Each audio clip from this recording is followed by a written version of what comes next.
Hello everyone. This weekend's boxing makes a return this weekend. Thursday today. Anyone like to see my notes? That is how bad my handwriting is. Terrible. Hopefully I can read them all. I've only got one phone with me. I ain't got my iPad. So some of these fighters I know nothing about. So it will not be the greatest preview. So whatever I know about these fighters, I know because I know. I don't know anything because I'm reading things off my phone. It's a good show. To be honest, I'm in the hotel now. I'm in the fight hotel. So I thought, shall I do it or not? Because I want to see everyone around. And I'm going to pick 9 of them to lose. But then I thought the 9 winners that I think will win, plus me, would do the 9 losers, really, if you think about it. So I thought, fuck it, let's do it. And it's only my personal opinion I'm giving. I'm not going to say anything mean about anyone. So we'll start with the main event. Obviously, 4 of my gym mates are on. The greatest stool operator in the business is at work, me. I'm also doing that for Leo Atang as well. Leo's been my mate since I've known him since he was a kid now. So 5 of the 9 fights, I'll be there. And I'm getting good at putting the stool in as well. I take a lot of pride in my work. If it's boxing related, I take pride in it, and I'm actually getting pretty fucking good at it. But anyway, we'll start with Catteral Eubank. It's an interesting fight, actually. I think it's interesting. Eubank, I don't have box rec to hand, but Eubank hasn't really boxed anybody of any real substance. He hasn't boxed at British title level. Tyrone McKenna, at the time he boxed him, wouldn't win a British title. He boxed a lot of European fellas who wouldn't win a British title. So you're going from subpar, sub-British level in with a bona fide world-class fighter in Jack Catteral. Now, Jack Catteral's world-class because of loads of different attributes. Like, he's not going to come out and smash your head in, but he's a world-class fighter with his skills. He's world-class overall. He's very good, Jack. I put him in that elite group of Kell Brook, Tyson Fury, the fighters I've trained with. I think he's up there with the best of them. So for me, I think he's going to come down to levels, and not just on ability either, because I think Eubank's got a lot of ability. I think he's a fantastic athlete. I think he's a brilliant athlete. He moves really well. Got a bit of power. His hands are fast. I think he's a good fighter, but probably got faster hands than Jack. Probably moves a bit more fluid, but he's not as clever, he's not as skilled, and for me, he's not as hard either. I don't think Jack gets enough credit. He's a hard fella, like, he's hard, he's sturdy, tough, strong. And Eubank hasn't been in it by anyone like Jack Catteral. I think he's only got 13 stoppages, Jack Catteral, but he's heavy-handed bastard. And I think this is where the difference will lie in physicality, actually. Eubank, I think, will be in for a little bit of a shock when Jack hits him. It might be a process of a few rounds of Eubank slowing down, but I think Jack will get to him. Up at welterweight, I still think he'll be too strong and it too hard. Eubank, good fighter, but you have to go with what's proven, and Catteral's proven at the highest level. Eubank isn't proven at British title level, to be honest. I'm not saying he's not potentially that good. He may be, but I haven't seen it.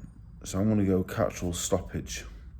Chief support, I reckon, not sure what it'll be actually. Could it be Cordina? I think so. Cordina's fighting the guy 17-1, 13 KOs, I think I heard at the press conference. Not familiar with the guy. I presume 13-1 with 13 stoppages. I don't think he'll be as good as his record suggests, because they'd be daft to have that first one back after a bit of time out.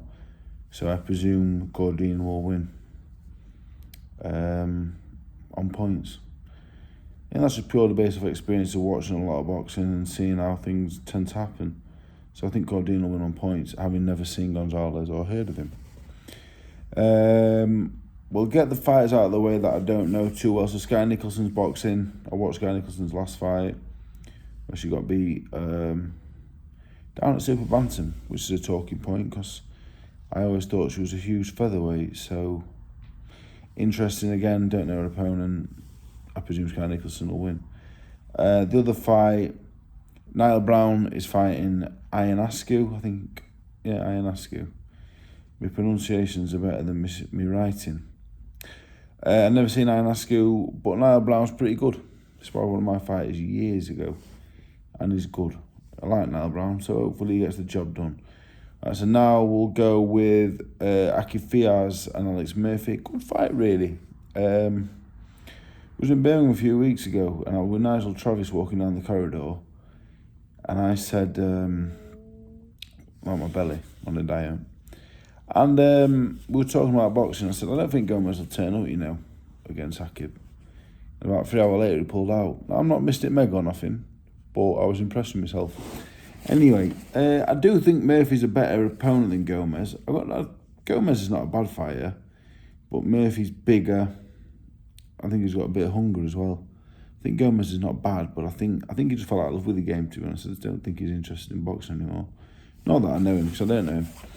But Murphy, he boxed Khalil Majid last time. Prior to that, he was 16-0. Was trying to fight to remind Joe of.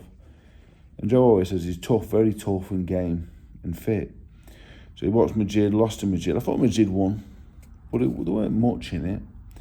I don't think Murphy does anything great, but he's one of them, like, he's there, he's fit, he's tough. He's going to be there. Akib Fiaz, trained with Akib now on off for about 5 years. He's actually pretty good.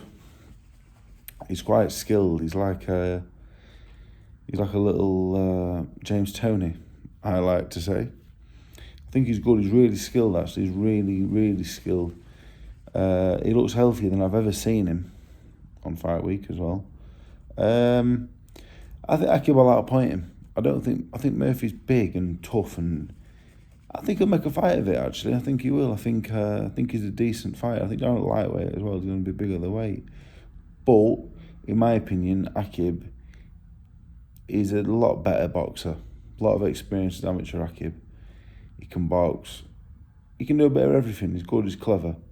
And I expect he beats Murphy on points. Next is Patrick and Lewis Hopefold.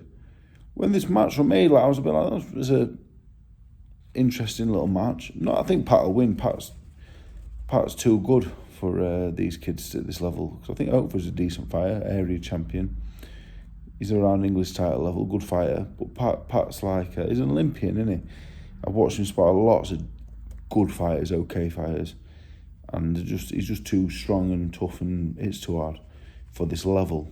But at the same time, it's interesting as you beat Hopefold, and then what's next? You're already around English title level after 3 fights. But he's that good, really, so I guess, he has to be. But I think he stops Hopefold.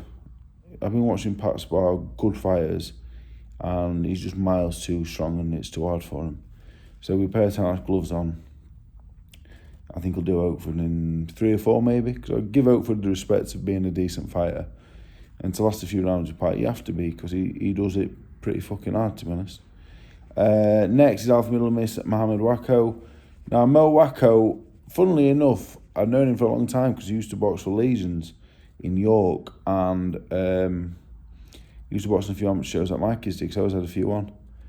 I watched him as amateur. I knew something. He used to be like, he was just like he had a few bouts and that. I think he won a few and lost a few. Just an average kid. And then I watched him box as a pro. How long ago? Not even that long ago. I was impressed. He was awkward and he was really awkward and he was fit in that. And I thought, well, fair play. He's done okay as a pro. Not had many fights, but he's done all right. That being said, Alpha Middle Miss is pretty good, actually. He's really, he can really box. He's really skilled. He's only a baby, but he's pretty good. Wako, I watched him a few times, amateur and pro. He's a bit dangerous with his head. But Alfie, again, on another level, really, in terms of experience and ability. But Wako will take some stopping. He's tough and he's getting better. So, I expect Alfie to win pretty comfortably, but got to be careful of his head. And the last fight, which I missed out, there's two left. One's Crawler and Fraser Wilkinson. Wilkinson's not bad. He's got a bit of experience, but at a decent level. Come up short at that level. Crawler looked the part. Then he lost to Zion, but Zion can fight. Zion's pretty good. I expect Crawler to stop Wilkinson, but I expect it to go a few rounds. And we'll finish off with Leo Tang, as I sit here wearing my Leo Tang team jacket. He fights Milan Paunov, actually. And the extra interesting part of it is I boxed Milan Paunov three and a half years ago. He's a light heavyweight, basically, from Bulgaria. Good fighter, though. Good fighter. I boxed him. For the first round, I was tapping away, and he didn't look interested. In the second round, I walked onto a left hook, hit me on top of the head, and it was the worst I've been hurt as a pro. I've never been buzzed as a pro. Ortiz buzzed me, but Paunov hurt me more than Ortiz did, actually. Weird story. A 15-stone fella blown up from light heavyweight at nearly 40, he didn't wobble me. My legs were fine. But I didn't know what day it was for about 8 seconds. Anyway, Leo Tang, very good, only 18. Yeah, he'll win. He'll stop Paunov with a body shot because Paunov does not like getting hit in the body at all. I hit him in the body 3 times and he bent over double all 3 times. So I expect Leo to do him to the body probably. But overall, it's a good show. But it's a good show because obviously 4 of the lads from the gym are on. Leo was on. I like Niall Brown. Crawler's a nice fella. And Cordina and Sky Nicholson, 2 former world champions. So overall, it's a good show. Obviously, Catteral Eubank is a fight that'll sell. It's a good card. Looking forward to it. So Catteral stoppage, Cordina points, a Tang. I want to say round 1 or 2. I want to go Fias points, Pat Brown around halfway stoppage, Crawler 3 or 4 round stoppage, Sky Nicholson points, Alf Miller's points, and Niall Brown late stoppage. Thank you for watching.